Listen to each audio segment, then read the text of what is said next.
కడప జిల్లా ఒంటిమిట్ట బ్రహ్మోత్సవాలు ప్రారంభమయ్యాయి. ధ్వజారోహణంతో శ్రీ కోదండ రామస్వారి బ్రహ్మోత్సవాలు మొదలు కానున్నాయి. ఉదయం 9:30 నుండి 10:15 మధ్య వృషభ లగ్నంలో ధ్వజారోహణం జరగనుంది.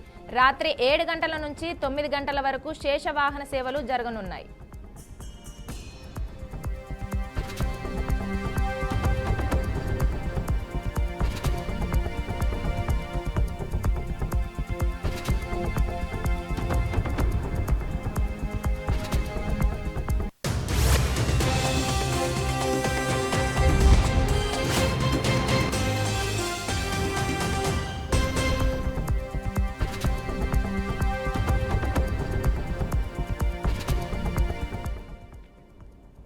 కడప జిల్లా ఒంటిమిట్ట బ్రహ్మోత్సవాలు ప్రారంభమయ్యాయి. ధ్వజారోహణంతో శ్రీ కోదండ రామస్వారి బ్రహ్మోత్సవాలు మొదలు కానున్నాయి. ఉదయం 9:30 నుండి 10:15 మధ్య వృషభ లగ్నంలో ధ్వజారోహణం జరగనుంది. రాత్రి 7 గంటల నుండి 9 గంటల వరకు శేషవాహన సేవలు జరగనున్నాయి.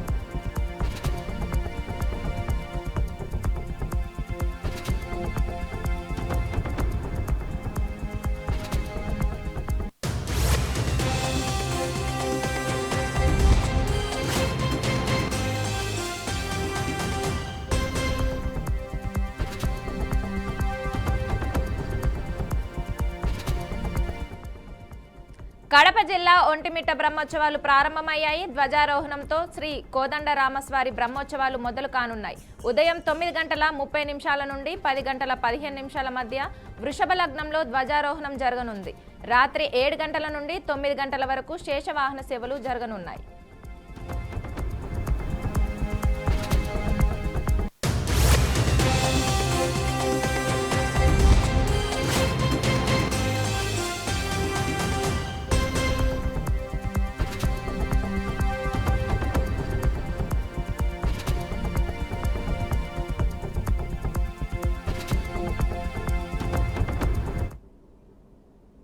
దీనికి సంబంధించి మరింత సమాచారం మా ప్రతినిధి కృష్ణ అందిస్తాడు. కృష్ణ, చెప్పండి.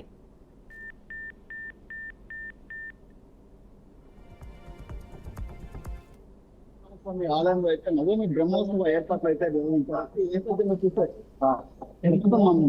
దేవస్థానం దగ్గర కూడా అయితే ఉందంటే ఈ నేపథ్యంలో చూస్తే ఈ రోజు దురస్థానము కార్యక్రమం కూడా నిర్వహించడం జరుగుతుంది. అదే తరహాలో చూస్తే ఈ రోజు భక్తులు కూడా నవమి బ్రహ్మోత్సవ సందర్భంగా అయితే భక్తులు కూడా చాలా ఇప్పటికే వారు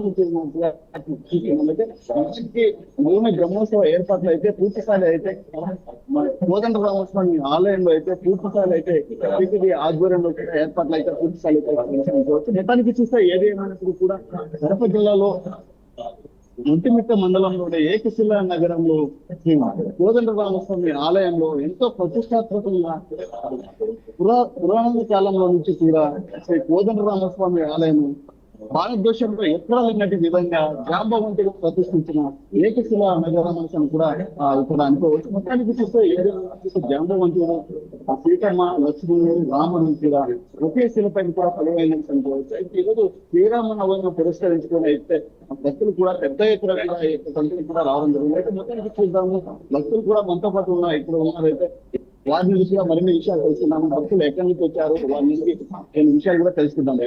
అన్న, ఎక్కడి నుంచి వచ్చారు మీరు? మేడం, ఎక్కడి నుంచి వచ్చారు మేడం? ఎలా ఏర్పాట్లు ఎలా ఉన్నాయంటారు? మీరు చెప్పండి మేడం. బాగున్నాయి. మరొకరు కూడా మనతో పాటు ఉన్నారు, వారి నుంచి కూడా మరిన్ని విషయాలు తెలుసుకున్నాము. సార్, ఎక్కడి నుంచి వచ్చారు మీరు? ఏర్పాట్లు ఎలా ఉన్నాయి టీటీడీ ఆధ్వర్యంలో? కడప నుంచి ఏర్పాట్లు ఎలా ఉన్నాయంటారు? బాగానే ఉన్నాయి. టీటీడీ ఆధ్వర్యంలో బాగా. ఓకే, మొత్తానికి చూస్తే తిరుమల తిరుపతి దేవస్థానం ఆధ్వర్యంలో కూడా ఏర్పాట్లు కూడా పూర్తి స్థాయిలో చేశారని ఏర్పాట్లు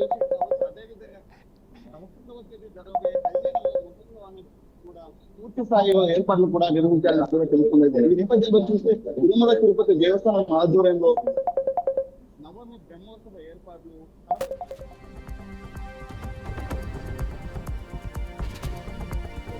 పెద్ద పండగ వాతావరణం కూడా అనుకోవచ్చు. మొత్తానికి ఏది ఏమైనప్పుడు కూడా సీతారామస్వామి కళ్యాణం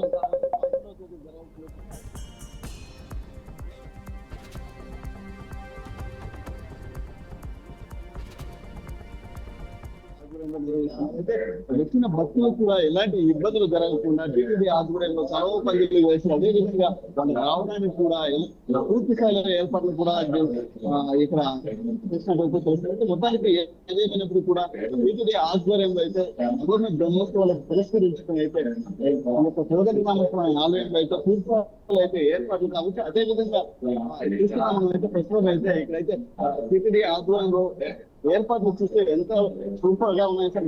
భక్తులు కూడా మనకి అన్నారైతే ఏది ఏమైనప్పుడు కూడా టీటీడీ సమక్షంలో కావచ్చు. అదేవిధంగా నవమి బ్రహ్మోత్సవాలు పురస్కరించుకొని ఈ యొక్క కార్యక్రమాన్ని నిర్వహించడం ఇక్కడున్న ప్రజలు కూడా అదృష్టంగా భావిస్తున్నారని కూడా అనుకోవచ్చు. మొత్తానికి తిరుమల తిరుపతి దేవస్థానం ఆధ్వర్యంలో శ్రీ కోదండ రామస్వామి ఆలయంలో ఎంతో ప్రతిష్టాత్మకంగా ఏర్పాటు చేసిన జాంబవంతికి ప్రతిష్టాత్మకంగా ఏర్పాటు చేసిన నవమి బ్రహ్మోత్సవాల ఏర్పాట్లు అయితే పూర్తి స్థాయిలో కూడా ఉన్నాయని అనుకోవచ్చు. అయితే భారతదేశంలో ఎక్కడా లేనట్టు విధంగానే ఈ యొక్క ఆలయ ప్రతిష్ట ఇండియన్ అదే విధంగా అప్పట్లో కూడా కాలజ్ఞానం రచిస్తున్నటువంటి బ్రహ్మం గారు కూడా ఇదే దేవస్థానంలో కూడా 3 రోజుల పాటు ఇక్కడే అతను ఉన్నట్టు తెలుస్తుంది. అదే విధంగా ఇక్కడే అతను కూడా కాలజ్ఞానం కూడా రాశారని కూడా పురాణంలో కూడా లిఖించబడం జరుగుతుంది. మొత్తానికి వాల్మీకి సుబ్బారావు గారు కూడా ఈ యొక్క టెంపుల్ లోనే ఇక్కడి నుంచే రామాయణం మొదలు పెట్టారని కూడా పూర్తి స్థాయిలో అయితే మనకైతే తెలుస్తుంది. అయితే ఈ యొక్క టెంపుల్ ఏదైతే శ్రీ కోదండరామస్వామి ఆలయం ఉందో ఈ యొక్క టెంపుల్ ప్రతిష్ట అంతా ఎంత కాదనేసి అనుకోవచ్చు. పురాతన కాలం నుంచి కూడా ఈ యొక్క టెంపుల్ కి ఎంతో విశిష్టత ఉందని కూడా పూర్తి స్థాయిలో మనకి తెలుస్తుంది. మనకంటే ఏదేమైనప్పుడు కూడా ఈ రోజు అయితే నవమి శ్రీరామనవమి పురస్కరించుకునే భక్తులు కూడా పెద్ద ఎత్తున కూడా ఈ రోజు ఈ యొక్క టెంపుల్ కి దేవుడు దర్శించడానికి కూడా రావడం జరిగింది. అయితే ఈ రోజు ఉదయం 9:30 నుంచి కూడా వృషభ నక్షత్రంలో ధ్వజస్తంభం ఏర్పాట్లు కూడా చేయడం జరుగుతుంది. అనంతరం ఈ యొక్క ఏర్పాట్ల అనంతరం కూడా రాముల స్వామిని కూడా మాడ వీధుల్లో కూడా తీసుకెళ్లేసనే ఇది కూడా ఉందని అనుకోవచ్చు. అయితే మొత్తానికి ఊరేగింపు కావచ్చు, అదేవిధంగా రాత్రి జరగబోయే గరుడి సేవలో కావచ్చు, అయితే పూర్తి స్థాయిలో పురవీధుల్లో కావచ్చు, అదేవిధంగా ఊరేగింపు కార్యక్రమంలో కూడా పూర్తి స్థాయిలో అయితే తీసుకుపోవడం జరుగుతుంది. మొత్తానికి చూడాలి ఏదైనప్పుడు కూడా ఈ యొక్క టెంపుల్ టీటీడీ ఆధ్వర్యంలో కూడా పూర్తి స్థాయిలో ఏర్పాట్లు కావచ్చు. అదే విధంగా గతంలో వచ్చేసి దేవాదాయ శాఖ ఆధ్వర్యంలో అయితే ఈ టెంపుల్ ఉండేది. అయితే ఇప్పుడు పూర్తి స్థాయిలో అయితే టీటీడీ ఆధ్వర్యంలో తీసుకోవడం వల్ల అయితే ఈ యొక్క టెంపుల్ డెవలప్మెంట్ విషయానికి వస్తే పూర్తి స్థాయిలో కూడా ఎక్కువగా చేస్తారు, అభివృద్ధి కూడా జరిగిందని సార్ అంటే గతం కన్నా ఇప్పుడు కూడా పూర్తి స్థాయిలో ఈ యొక్క అభివృద్ధి విషయం కావచ్చు. అదే విధంగా మనం చూసిన ప్రస్తుతం అయితే ఈ యొక్క టెంపుల్ కావచ్చు, ఏదైతే శ్రీ కోదండ రామస్వామి ఆలయం అయితే ఇక్కడ ఒంటుడు ఇక్కడ ఎవరైతే దొంగలు ప్రతిష్ఠించారో అయితే ఈ యొక్క కోదండరామస్వామి ఆలయానికి ఎంతో ప్రతిష్ట ఉందని కూడా మనకు అనుకూలంగా కూడా చెప్తున్నారు.